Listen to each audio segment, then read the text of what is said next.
قرآن مجید میں اللہ تعالیٰ نے اپنی عبادت کے ساتھ ہی والدین کے ساتھ نیکی کرنے کا حکم ارشاد فرمایا ہے۔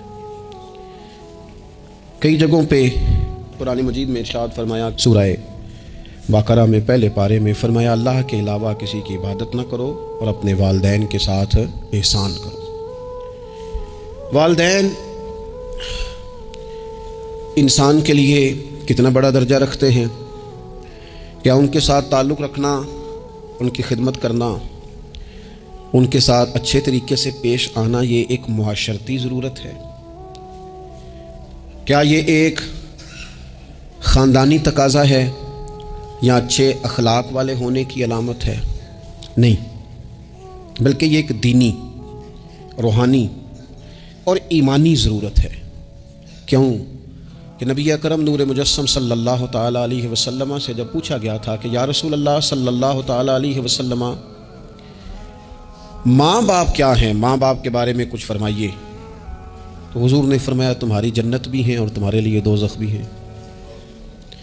اگر تم ان کے حقوق اچھے طریقے سے ادا کرنے میں کامیاب ہو جاتے ہو، اگر تم ان کے ساتھ اخلاق عالیہ کا رویہ رکھنے میں کامیاب ہو جاتے ہو، اگر تم ان کے ساتھ محبت کا سلوک کرتے ہو، ان کو خوش کرنے میں کامیاب ہو جاتے ہو، شریعت اسلامیہ نے جو ان کے حقوق متعین کیے اگر وہ تم ادا کر لیتے ہو تو تمہارے لیے جنت ہے، اور اگر تم ان حقوق کو ادا کرنے میں ناکام رہتے ہو تو پھر تمہارے لیے دوزخ ہے۔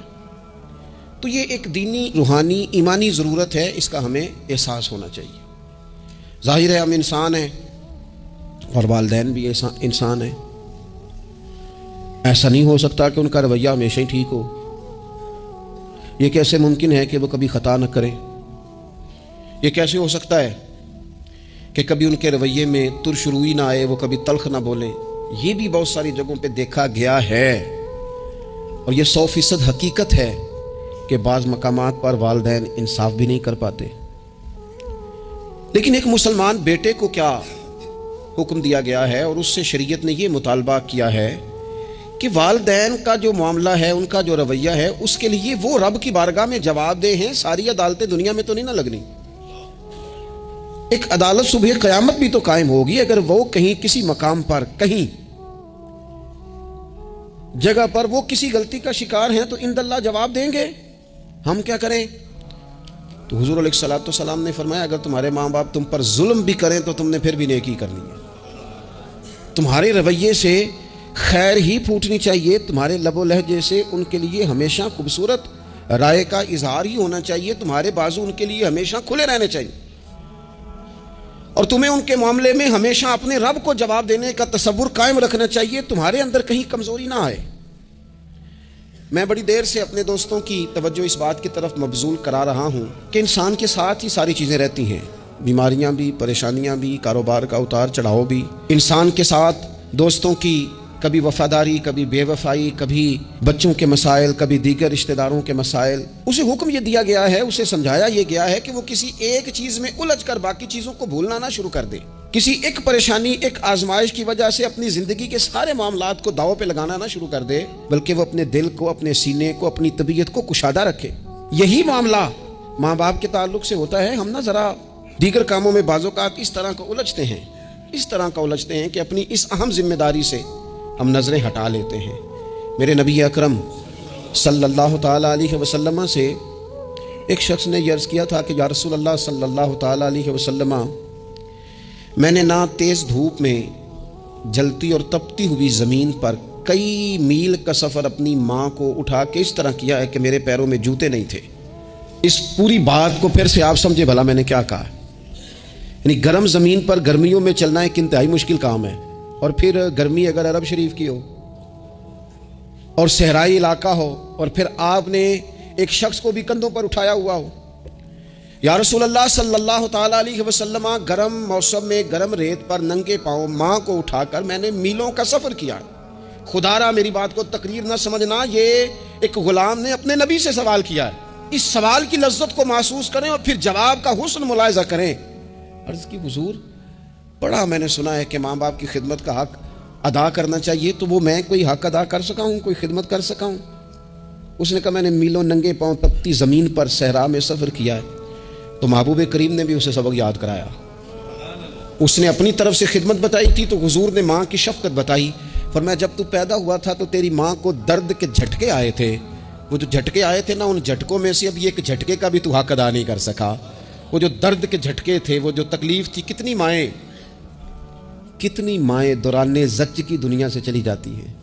وہ بیٹا پیدا کر گئی، خود رخصت ہو گئی، وہ جان پر کھیل گئی، لیکن ایک زندگی دنیا میں چھوڑ گئی. لیکن کیا کبھی ایسا ہوا ہے کہ کسی ماں نے کہیں کھڑے ہو کے کہا ہو کہ اوہو میں نے بڑا کام کیا ہے، میں نے بڑی خدمت کی ہے، میں نے یہ کیا ہے، میں نے یہ اعزاز دیا ہے. لیکن بچے تھوڑا سا کر کے نا، آپ نے ناراض نہیں ہونا، میں نے اپنے کانوں سے یہ باتیں سنی ہیں کہ جی الحمدللہ میں نے ابا جی کو حج کرایا ہے، شکر ہے اللہ کا جی ابا جی میرے پاس ہی تھے جی، باقی بھائیوں کے پاس نہیں تھے. تو ابا جی کس کے تھے؟ پڑوسی نے حج کرانا تھا. آپ کے پاس تھے نا تو آپ کے والد ہی تھے نا. آپ نے یہ 20 مرتبہ بتایا ہے کہ والد کی میں خدمت کرتا ہوں، میرے پاس رہتا. یہ بھی بتاؤ کہ ابا نے مجھے حصہ کتنا دیا ہے. ساتھ یہ بھی بیان کرو کہ صرف ابا ہی میرے پاس نہیں رہتا، میں نے بھی ساری زندگی باپ کے پاس ہی گزاری ہے. اس نے بھی کبھی کہا تھا چاروں میرے پاس ہوتے ہیں، پانچوں میں نے رکھے ہوئے ہیں. کیا مذاق ہے، کتنی چھوٹی سوچ ہے. اپنے والدین کے ساتھ بڑا رویہ عمدہ کیا جائے، کبھی نہ الجھنا. خبردار، ایک مقام پر ماں باپ کی نافرمانی کی جا سکتی ہے. وہ کب؟ جب وہ آپ کو دین کے مخالف چلنے کا کہیں، جب رب رسول کی مخالفت کا معاذ اللہ کہیں. اور مسلمان والدین یہ کبھی کہہ سکتے نہیں. باقی ہر کام میں ان کی فرما برداری ہے، ان کی خدمت ہے، ہر جائز کام میں ان کی بات کو تسلیم کرنا ہے. بلکہ حضرت اسماء بنت ابی بکر صدیق، حضرت صدیق اکبر رضی اللہ تعالی عنہ کی صاحبزادی ہیں. انہوں نے ایک دفعہ نبی پاک علیہ السلام کی خدمت میں ایک سوال بھیجا تھا. عرض کی یا رسول اللہ صلی اللہ تعالی علیہ وسلم، ماں مشرکہ ہے، اللہ رسول کو نہیں مانتی، معاذ اللہ، ماں مشرکہ ہے. تو حضور وہ مجھ سے ملنا چاہتی ہے، کیا میں اس سے حسن سلوک کر سکتی ہوں؟ نبی کریم نے فرمایا تیری تو ماں ہے نا، چل تم اچھا سلوک ہی کر، تم اپنا رویہ اس کے ساتھ ٹھیک رکھ، کیونکہ تیری والدہ ہے. میں آج حقوق والدین پر تقریر نہیں کرنے جا رہا، بس ایسے ہی مجھے خیال آیا. میں ایک دوست نے ایک سوال پوچھا ہے، مجھے اچھا لگا ان کا بات پوچھنا. انہوں نے یہ پوچھا ہے کہ اگر کسی شخص کے والدین دنیا سے چلے جائیں اور جانے کے بعد اسے احساس ہو کہ مجھ سے بڑی غلطیاں ہو گئیں، اسے احساس ہو کہ بڑی کوتاہیاں ہو گئیں، بڑی جگہوں پہ میں بھول گیا. بہت سارے لوگوں کو پچھتاوا ہوتا ہے کہ یار بڑی چیزیں تھیں جو ہم کر سکتے تھے پر ہم سے نہیں ہو سکیں. انہوں نے پوچھا جی کوئی اب بھی کوئی اس کا حل ہے؟ تو میں نے کہا ہے نا، ہم رسول رحمت کے ماننے والے ہیں صلی اللہ تعالی علیہ وسلم. نبی پاک صلی اللہ تعالی علیہ وسلم نے ارشاد فرمایا، الترغیب والترہیب میں حدیث موجود ہے. حضرت انس بن مالک رضی اللہ تعالیٰ عنہ حدیث کے راوی ہیں. اللہ کے پیارے حبیب علیہ الصلوۃ والسلام نے فرمایا جس بندے کے والدین یا دونوں میں سے کوئی ایک انتقال کر جائے اور وہ معاذ اللہ ان کا نافرمان ہو، تو فرمایا پھر ان کے لیے دعا کرتا رہے، استغفار کرتا رہے، کرتا رہے، کرتا رہے، کرتا رہے. امید ہے اللہ اسے نیکوکاروں میں لکھ دے گا، وہ فرما برداروں میں آ جائے گا. شرط یہ ہے کہ وہ ان کے لیے استغفار کرے، دعائے مغفرت کرے. اب ان کے لیے وہ اب ہی شروع کر دے ان کو یاد کرنا، اب ہی اس مقام پر آ جائے، اب ہی کچھ سوچ لے. تو اللہ تعالیٰ کی بارگاہ سے کرم کی امید ہے کہ اللہ اس نے جو زندگی میں اس سے غلطیاں ہو گئی، رب اس کی ان غلطیوں کو معاف کر دے گا. روز استغفار کرے. ایک دوست نے مجھ سے ایک دفعہ پوچھا تھا کہ حضرت صاحب والدین چلے گئے ہیں، ان کے لیے کیا کروں؟ بڑی بڑی چیزیں بھی کی جا سکتی ہیں، لیکن میں نے اپنے اس محبت والے دوست کو یہ محبت والا مشورہ دیا تھا کہ میں چونکہ آپ کو جانتا ہوں آپ نماز میں کوتاہی کرتے ہیں، آپ نہ نماز پڑھنی شروع کر دیں. وہ کہنے لگے جی وہ تو میں پڑھوں گا، والدین کے لیے کیا کروں؟ میں نے کہا نماز پڑھیں. ہر نماز کی آخری رکعت میں کہو گے نا ربنا اغفر لی ولی کہو گے نا ہر نماز میں، تو کتنا بڑا اجر ملے گا آپ کے والدین کو. اور پھر وہ سارا اسلوب کہ پہلے آپ نے قیام کیا، پھر آپ نے رکوع کیا، پھر آپ نے سجدہ کیا، پھر آپ اتحیات میں بیٹھے، پہلے آپ نے اللہ کی بارگاہ کے اندر اس کی عبادت کرنے کا دھم بھرا، پھر اس کی وحدانیت کی شہادت دی، پھر اس کے محبوب پر درود پڑھا. اتنے سارے کام کر کے اب آپ نے آخر میں کہا ربنا اغفر لی والدیّ، یا اللہ مجھے بخش دے اور میرے والدین کو بخش دے. تو بتائیے اللہ کتنا کرم فرمائے گا. تو اپنے والدین کے لیے ان کے جانے کے بعد بہت ساری چیزیں ہیں، کفن دفن کا بندوبست کیا جائے، جنازے کا اہتمام کیا جائے، لیکن کچھ چیزوں کو نبی پاک علیہ الصلوۃ والسلام نے ذرا توجہ سے ہمیں سمجھایا ہے اور ہماری بار بار توجہ دلائی ہے. ایک شخص نے عرض کیا تھا یا رسول اللہ صلی اللہ تعالیٰ علیہ وآلہ وسلم کہ میرے والدین دنیا سے چلے گئے ہیں تو کیا اب بھی میں ان کے ساتھ کوئی بھلائی کر سکتا ہوں؟ اچھا پہلے میں آپ سے ایک بات عرض کروں،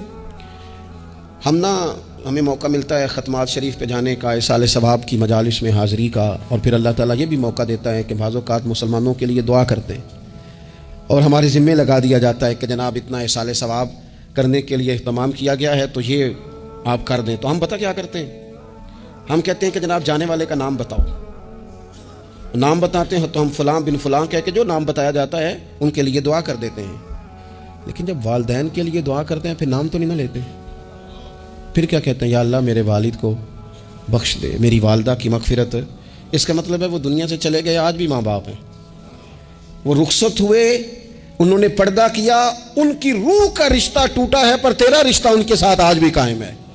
تیرا تعلق ان سے ٹوٹ سکتا، وہ تیرا تعلق، میں نے ایک دفعہ پہلے بھی کہا تھا، میرا بیٹا شاید قد میں مجھ سے تھوڑا اونچا ہو گیا ہو اور اللہ تعالیٰ نے مجھے بڑے محبت والے سنگی دیے، میں نے اپنی حیثیت اہمیت سے بڑھ کر دنیا میں محبت پائی، لیکن میں نے اپنی زندگی میں سب سے زیادہ اپنے والد کی کمی محسوس کی، بڑی محسوس کی۔ ابھی بھی کبھی کبھی سوچتا ہوں کہ کچھ باتیں صرف ان سے ہو سکتی ہیں، کسی اور سے نہیں ہو سکتی۔ کبھی کبھی محسوس ہوتا ہے کہ ان کے دامن کے اندر ٹھنڈ کے موقع پر نیگ ملتا تھا اور گرمی کے موقع پر ٹھنڈی ہوا آتی تھی۔ یہ خاص انہی لوگوں کا وتیرہ ہے، یہ انہی کا خاصہ ہے، پتہ نہیں اللہ نے کس طرح ان لوگوں کو بنایا ہے اور کس طرح کا یہ رشتہ بنایا۔ تو نبی اکرم صلی اللہ تعالیٰ علیہ وسلم کی خدمت عالی مرتبت میں عرض کیا، صحابی نے، سنن ابو داؤد شریف میں حدیث ہے، عرض کی یا رسول اللہ صلی اللہ تعالیٰ علیہ وسلم میرے والدین چلے گئے تو کیا میں ان کے جانے کے بعد بھی ان کے لیے کچھ کر سکتا ہوں؟ تو نبی پاک نے 5 باتیں ارشاد فرمائیں۔ فرمایا ہاں، ایک تو ان کے لیے دعا مانگا کر، دوسرا اللہ کے محبوب نے فرمایا ان کے لیے استغفار کیا کر، تیسرا رسول کریم علیہ السلام نے فرمایا اگر انہوں نے کسی سے کوئی وعدہ کیا تھا تو اسے پورا کر دے اگر تجھ سے ہو سکے، اور رسول کریم علیہ السلام نے فرمایا اگر ہو سکے تو ان کی طرف سے صلہ رحمی بھی کر، یعنی ان کے رشتہ داروں سے اچھا سلوک کر، اپنے چچاؤں کے ساتھ تو نیکی کر، اور اگر تیری والدہ کی طرف سے تو نیکی کرنا چاہے تو اپنے ماموں کے ساتھ، خالاؤں کے ساتھ تو اچھا سلوک کر، اور پھر 5ویں نمبر پر محبوب نے فرمایا اپنے والد کے دوستوں کی تعظیم کر، ان کے لیے تیرے دل میں اچھے جذبات ہوں، تو اکرام کر دوستوں کا۔ اور والد کے دوستوں کے اکرام کا تو اتنا بڑا درجہ ہے کہ حضرت ابو بردہ رضی اللہ تعالیٰ عنہ تشریف لائے مدینہ طیبہ میں، حضرت ابو بردہ مدینہ طیبہ میں تشریف لائے تو حضرت عبداللہ ابن عمر رضی اللہ تعالیٰ عنہ ان سے ملنے پہنچ گئے فٹافٹ ہی۔ مصروف آدمی تھے حضرت عبداللہ ابن عمر، بہت بڑے مفتی تھے، لوگ ہر وقت مسائل پوچھتے تھے، حج کے سب سے زیادہ مسائل انہی کو آتے تھے، اور صحابہ میں ایک بہت بڑا مقام رکھتے تھے۔ حضرت عبداللہ ابن عمر فوراً حضرت ابو بردہ رضی اللہ تعالیٰ عنہ سے ملاقات کے لیے پہنچے، اور پہنچتے ہی فرمانے لگے آپ کو پتہ ہے میں آپ سے کیوں ملنے آیا ہوں؟ حضرت ابو بردہ کہنے لگے میں تو خود بڑا حیران ہوں کہ آپ ایک مصروف آدمی اور آپ ٹائم نکال کر کے میرے پاس تشریف لائے۔ فرمانے لگے اس لیے آیا ہوں کہ میرے والد آپ کے والد کے دوست تھے، حضرت فاروق اعظم کے دوست تھے آپ کے والد، اور یہ صحیح ابن حبان میں یہ لفظ موجود ہیں۔ حضرت سیدنا عبداللہ ابن عمر رضی اللہ تعالیٰ عنہ فرمانے لگے نبی پاک علیہ السلام نے فرمایا ہے کہ جو اپنے والد کی قبر میں ان سے اچھا سلوک کرنا چاہے وہ والد کے دوستوں کے ساتھ اچھا سلوک کرے، وہ اس رویے کو، اس محبت کو قائم کرے، اس چیز پر خاص اہتمام کرے، خاص ذوق دے۔ ہمارے ہاں نا جی ہم جلدی سے مصروف ہو جاتے ہیں اور اپنے دوستوں کو زیادہ ٹائم دیتے ہیں، اپنا آنا جانا، اپنا اٹھنا بیٹھنا، اپنے شب و روز ان میں ہم زیادہ وقت گزارتے ہیں۔ کرنے کا کام یہ ہے کہ تھوڑا ٹائم نکال کے، تھوڑی فرصت دیکھ کر اس پر تھوڑی توجہ دی جائے۔ اسی طرح معروف روایت سیاستہ میں موجود ہے، حضرت مالک بن دار کہتے ہیں کہ میں حضرت عبداللہ ابن عمر کے ساتھ جا رہا تھا تو میں نے دیکھا ایک بدو ننگے پاؤں اور ننگے سر آ رہے ہیں۔ حضرت عبداللہ ابن عمر نے فٹافٹ انہیں اپنی سواری بھی دے دی، سیاستہ سے حدیث عرض کر رہا ہوں، سواری بھی دے دی اور پگڑی بھی دے دی۔ فرماتے میں نے عرض کی حضرت عبداللہ ابن عمر سے کہ حضور یہ بدو ہیں، یہ تو تھوڑے سے نذرانے پہ بھی خوش ہو جاتے، آپ کوئی عام معمولی سا تحفہ بھی دیتے تو راضی ہو جاتے، اور آپ نے پگڑی بھی دے دی اور گھوڑا بھی دے دیا۔ حضرت عبداللہ ابن عمر کہنے لگے یہ کوئی عام آدمی نہیں، یہ میرے والد کے دوست ہیں، اور والد کے دوستوں سے محبت کرنا یہ ہمیں رسول رحمت نے سکھایا ہے، کیونکہ اصلاں نال جنیکی کریے تو نسلاں تاک نہیں بھول دے۔ محبتوں کو قائم رکھنا، ان کو دوام دینا۔ ہمارا تو چچا کے ساتھ سلوک نہیں رہتا، توجہ نہیں رہتی۔ ہم نے اصال ثواب کا جو مفہوم بنا لیا ہے وہ بڑا گڑبڑ ہے۔ اگر تو کسی کے پاس بہت زیادہ پیسے ہوتے ہیں تو وہ اصال ثواب کی محفل ویسے ہی ایک سیاسی اجتماع بن جاتی ہے، اور جو عام لوگ ہیں ان کا زور کہیں نہیں چلتا تو چلو مسجد میں تو چلتا ہی ہے نا، وہ آ کے کہتے ہیں مولوی صاحب کو کہ بچے بھیج دیں اور پورا قرآن پاک پڑھانا ہے ہم نے. بھئی نبی پاک علیہ السلام نے تو فرمایا جتنی دیر دل جمے اتنی دیر پڑھو، آپ نے کیوں پابند کیا پورا پڑھنے کا؟ اور پھر اللہ تبارک و تعالیٰ اگر معاف فرمانے پہ آئے وہ تو پتر بسم اللہ بھی پڑھے تو اللہ باپ کو معاف فرما دیتا ہے. شرط یہ ہے کہ خلوص ہو. وہاں تو معیار دیکھا جاتا ہے، مقدار تھوڑی دیکھی جائے. تو اصال ثواب تو یہ ہے کہ آپ ضرورت دیکھیں کس چیز کی ہے. ہمارے ہاں منوں کے حساب سے کھانے پک جاتے ہیں، بڑی بڑی لمبی دعوتیں ہوتی ہیں، بڑا کچھ ہوتا ہے، لیکن جو ضرورت ہوتی ہے ضرورت کو ہم نہیں دیکھتے. اگر آپ کوئی اور کام ضرورت کا کرا دیں نا، کروڑوں روپیہ آپ نے لگا دیا ختمات پہ اور فلاں پہ، اور جس قبرستان میں آپ نے والد کو دفن کیا اس میں تو غریبوں کے لیے مزید جگہ ہی نہیں دفن کرنے کی، تو یہ اچھا اصال ثواب نہیں تھا کہ قبرستان کی جگہ بڑھائی جاتی؟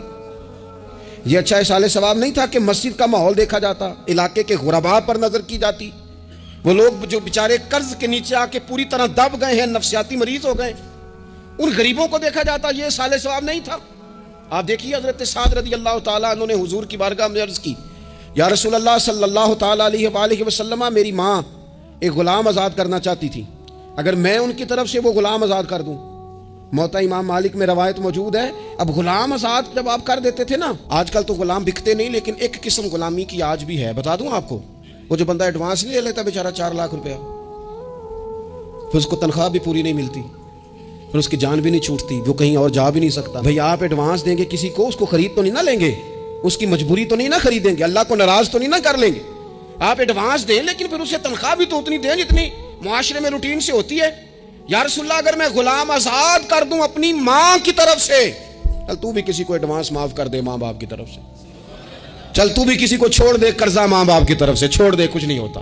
رسول کریم علیہ السلام کی بارگاہ میں عرض کی حضرت سعد نے، یا رسول اللہ صلی اللہ تعالی علیہ وسلم، اگر میں اماں کی طرف سے غلام آزاد کروں تو ماں کو ثواب ملے گا؟ حضور نے فرمایا کرنا، ملے گا نا تیری ماں کو ثواب، کرنا تم یہ اصال ثواب، یہ والا اصال ثواب کرنا. حضرت سعد رضی اللہ تعالیٰ عنہ نے ایک مقام پر یہ بھی عرض کیا تھا، ابو داؤد شریف میں موجود ہے کہ یا رسول اللہ صلی اللہ تعالیٰ علیہ وسلم، میری ماں کا انتقال ہو گیا، ان کی طرف سے کچھ کرنا چاہتا ہوں، کیا کروں؟ میں آپ سے عرض کرتا ہوں نا، تنقید کرنا تو آسان کام ہے، تو بنائے نا کسی مدرسے میں کمرہ جہاں طالب علم پڑھیں، والدین کی طرف سے بنائیں، جا کے دیکھو نا. یہ بات کرنا تو آسان ہے کہ اسپتالوں میں ایک بیڈ پہ 4 لوگ پڑے ہیں، تو آپ اپنے والد صاحب کی طرف سے اسپتال میں 2 کمرے بنوا دینا، آپ کو 20 بیڈ پہنچا دینا. آپ جا کے بات کریں کسی ٹرسٹ والے سے اور کسی سرکاری ہاسپٹل والے سے کہ لائنوں میں لگے ہوئے ہیں لوگ، ہارٹ کا پیشنٹ جو بیچارہ قریب ہو جاتا ہے موت کے اور اس کا ٹیسٹ ہی نہیں ہو پاتا، مشینیں نہیں چلتی، تو آ کے پڑھے نا. کیا یہ کام نہیں ہے دور بیٹھ کر تنقید کر دینا اور تھوڑی دیر تبصروں کا مزہ لے کے چپ کر دینا؟ یہ تو کوئی بھی کر لے گا، لیکن عملی اقدام کس نے کرنا ہے؟ حضرت سعد نے عرض کی، حضور اماں چلی گئی ہے، ان کے لیے کیا کروں؟ تو شارحین حدیث کہتے ہیں شاید میٹھے پانی کے کنووں کی بعض جگہوں پہ کمی تھی، کریم نے فرمایا پانی کا اصال ثواب کر. حضرت سعد نے اماں کی طرف سے پورا کنواں کھدوایا اور حضور نے نام رکھا، فرمایا یہ سعد کی ماں کے نام کا کنواں ہے، تو کر دیں اماں جی کے نام پر کوئی خیر کا کام. اگر اور کچھ نہ ہو سکے تو اگر گلی ہم نے تنگ کر دیا نا، تو ابا جی کی طرف سے وہ کشادہ کر دیں، اس کا بھی ثواب ہوگا انشاءاللہ. 4 فٹ جگہ چھوڑ دیں تاکہ لوگوں کو آنے جانے میں آسانی ہو. جہاں جہاں آپ لوگوں کے لیے خیر کریں گے اس پہ اللہ اجر عطا کرے. تو اصال ثواب کی یہ والی صورتیں بھی اختیار کریں. پھر ٹائم نکال کر والدین کی قبر پر جائیں اور وہاں حاضری دیں. جو لوگ مزارات پر جانے کے شوقین ہیں وہ ضرور جائیں، میں بھی جاتا ہوں. میں آپ کو پہلے بھی کہہ چکا ہوں، میں داتا صاحب رحمۃ اللہ علیہ کبھی بھی اس طرح نہیں گیا کہ میں جلسے پہ گیا ہوں، محفل پہ گیا ہوں، کسی کام گیا ہوں تو حاضری دے لوں. میں سمجھتا ہوں یہ ٹھیک نہیں ہے. میں تو داتا صاحب اسپیشل جاتا ہوں. میں تو حضرت بابا صاحب بھی جب جاتا ہوں تو اسپیشل جاتا ہوں، اور میں جاتا بھی ہوں تو ان کی خدمات دینیہ کو، ان کی عظمتوں کو سلام کرنے جاتا ہوں. میں تو فیوزات روحانیہ کے لیے جاتا ہوں، ایز اے خاص جاتا ہوں، حاضری دیتا ہوں. یہ بڑا کمال بات ہے. لیکن آپ کو ایک بات عرض کروں، یہ اللہ والوں کے مزارات ہیں، ان پر ضرور جانا چاہیے. لیکن ایک بات یاد رکھنا، ہر بیٹے کے لیے اس کے باپ کی قبر مزار ہے، ہر بیٹے کے لیے اس کی ماں کی قبر مزار ہے. اس پر بھی حاضری دو. حاضری کا مزاج بناؤ. یہاں جا کر کے نا حاضری دے کے آؤ. میں قبرستان سے نکل رہا تھا تو ایک دوست نے مجھے کہا کہاں ہیں؟ میں نے کہا میں اپنے والد صاحب کی قبر پہ حاضری دے کے آ رہا ہوں. کہنے لگے ان کا مزار کہاں ہے؟ میں نے کہا وہ آپ کے لیے تو کوئی روایتی مزار نہیں ہے، وہ میرے لیے مزار ہے، کیونکہ میرے والد ہیں نا، وہ راضی ہوں گے تو رب راضی ہوگا. والدہ کے لیے نبی پاک نے فرمایا اس کے پیروں کے نیچے جنت ہے، تو جس کے پیروں کے نیچے تیری جنت ہے، بتا اس کی قبر تیرے لیے مزار نہیں؟ اس کی قبر تیرے لیے باعث فیوز و برکات نہیں؟ تو نبی پاک صلی اللہ علیہ وسلم نے فرمایا ایک روایت میں، جو ہر جمعے والے دن اپنے والدین کی قبر پہ جائے گا، اللہ تبارک و تعالیٰ جانے والے کی بھی بخشی فرما دے گا۔ تھوڑا سا نا مخصوص سا ٹائم نکالیں، کچھ تھوڑا سا ارادہ کریں، حاضری کا پروگرام بنائیں۔ ایک بات اور عرض کرنی ہے یہاں، اس کو میں بڑا ضروری سمجھتا ہوں آخر میں آپ کی خدمت میں عرض کرنا۔ ایک بات اچھی طرح سے طے کر لینا، کچھ چیزیں ایسی ہوتی ہیں جو ادھار ہوتی ہیں، کچھ ایسی ہوتی ہیں جو نقد ہوتی ہیں، بالکل نقد، ان میں ادھار نہیں ہوتا۔ وہ کہتے ہیں نا جی ہم جی ادھار کا کاروبار نہیں کرتے، ہمارا سارا کاروبار کیش کا ہے، ہم بالکل ایک ہاتھ دے دوسرے ہاتھ لے، ہمارا یہ سلسلہ ہے، ہم بالکل جو ہے نا کسی قسم کا کریڈٹ پہ نہیں چلتے۔ میں آپ سے عرض کروں، نبی پاک علیہ السلام نے فرمایا کسی جرم کی سزا اللہ تعالیٰ دنیا میں نہیں دیتا اتنی جلدی۔ بہت ساری سزائیں رب نے روک دی ہیں، قیامت کو دی جائیں گی، اللہ تعالیٰ سب سزاؤں سے ہمیں محفوظ فرمائے، لیکن فرمایا والدین کی نافرمانی ایسا جرم ہے جس کی دنیا میں بھی سزا ملتی ہے، دنیا میں یہ طے ہے۔ حضور علیہ السلام نے کبھی کسی شخص کے لیے دعائے ضرر نہیں کی، حضور نے تو کبھی یہ بھی نہیں کہا جو پتھر مار رہے تھے کہ یہ تباہ ہو جائیں، برباد ہو جائیں، ان کی ناک خاک آلود ہو جائے، لیکن سیڑھیاں چڑھتے ہوئے جو مشہور حدیث ہے، محبوب نے آمین کہا، اور پھر حضرت جبریل نے جب 3 لوگ بتائے تو ان میں ایک بندہ وہ تھا، حضرت جبریل امین عرض کرنے لگے یا رسول اللہ صلی اللہ تعالیٰ علیہ وسلم، جس نے اپنے ماں باپ دونوں یا کسی ایک کو بڑھاپے میں پایا اور پھر ان کی خدمت کر کے جنت حاصل نہ کر سکا، اس کی ناک خاک آلود ہو جائے، تو حضور فرماتے میں نے بھی کہا آمین، ہو جائے، اسے ہو ہی جانا چاہیے، یہ شخص اس طرح کا ہے کہ اسے خاک آلود ہو ہی جانا چاہیے۔ کبھی بھی زندگی میں اپنے والدین، کیا ہمیں دعا سکھائی قرآن پاک نے، کہا وَقُلْ رَبِّ ارْحَمْهُمَا كَمَا رَبَّيَانِي صَغِيرًا، آپ کہیے، آپ یہ دعا کیجئے کہ اے میرے پروردگار ان دونوں پر رحم فرما جنہوں نے بچپن میں مجھے پالا، ان دونوں پر رحم فرما۔ اپنے والدین کے لیے اپنے تھوڑے سے دل کو بڑا کریں، کچھ چیزیں اپنی زندگی میں طے کریں، کچھ معاملات اپنی زندگی میں۔ ہمارے ایک استاد تھے گجرانوالہ میں، نام لیتا ہوں، حضرت مفتی عبداللطیف صاحب رحمۃ اللہ علیہ، یہ حضرت محدث اعظم کے شاگرد ہیں، اور اعلیٰ حضرت کے بڑے صاحبزادے حضرت حجت الاسلام مولانا حامد رضا خان صاحب رحمۃ اللہ علیہ کے یہ شاید واحد مرید تھے ہمارے شہر میں، مفتی عبداللطیف صاحب قادری حامدی۔ گجرانوالہ میں شاید کوئی شخص ہو جس نے گجرانوالہ میں پڑھا ہو تو وہ حضرت کا شاگرد یا شاگرد کا شاگرد، یہ ان کی زندگی تھی۔ ان کی والدہ کی بڑی لمبی عمر ہوئی تو ان کے بعض کلاس فیلو نا، استاد صاحب کہتے ہیں مجھے مذاق کرتے ہیں، وہ کہتے ہیں رات کو محفل پہ آنا ہے تو استاد جی کہتے ہیں میں امی سے پوچھ کے بتاؤں گا، تو کہتے ہیں آپ کیا بات کرتے ہیں، اتنی آپ کی عمر ہو گئی، بچے آپ کے بڑے ہیں، پوتے آپ کے، پوتیاں نواز، اور ابھی بھی امی سے۔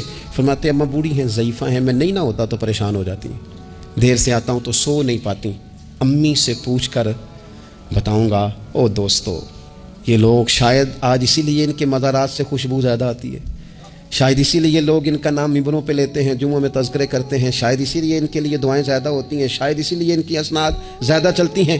کیا میرے رسول کریم نے فرمایا، حضور نے فرمایا صحابہ اگر میری والدہ موجود ہوتی نا اور میں تمہیں نماز پڑھانے آتا اور میں سورہ فاتحہ پڑھ لیتا اور میری ماں پردہ سرکا کے کہتی بیٹا ذرا میری بات سننا، تو فرمایا اللہ کی قسم نماز توڑ کے اپنی اماں کی بات سن کے آتا۔ آپ میری بات کو سمجھیں، اس مفہوم کو اپنی زندگی میں پیدا کریں، اور بالخصوص والدین رخصت ہو جائیں تو پھر تو زیادہ حق بنتا ہے کہ ہم تھوڑا اور زیادہ محتاط ہو جائیں۔ عرض یہ کرنا چاہتا تھا کہ جتنا ذکر آپ کے بچے آپ کے منہ سے اپنے والدین کا سنیں گے اتنا ہی وہ کل آپ کا کریں گے، جتنا وہ آپ کے ساتھ آپ کے والدین کی قبروں پہ جائیں گے اتنا ہی کل کو وہ آپ کی قبر پہ جائیں گے، جتنا وہ آپ کو دیکھیں گے اپنے والدین کے لیے سال ثواب کرتا اتنا ہی وہ آپ کے لیے کریں گے۔ یہ جو ہم کہتے ہیں نا بچے بعد میں دے دیں گے، پتر انہیں پیسے دے دینا میرے بلو، کچھ نہیں دینے انہوں نے، اس لیے کہ انہوں نے آپ کو اپنے والدین کی طرف سے کوئی صدقہ کرتے نہیں دیکھا، تو وہ آپ کی طرف سے کیوں کریں گے جی؟ یہ تو رواج ہے، جو آپ نے ڈالنا ہے تو یہ گھر میں ڈل جانا ہے۔ اللہ تبارک و تعالیٰ کی بارگاہ میں دعا کرتا ہوں اللہ ہمیں سمجھ نصیب کرے۔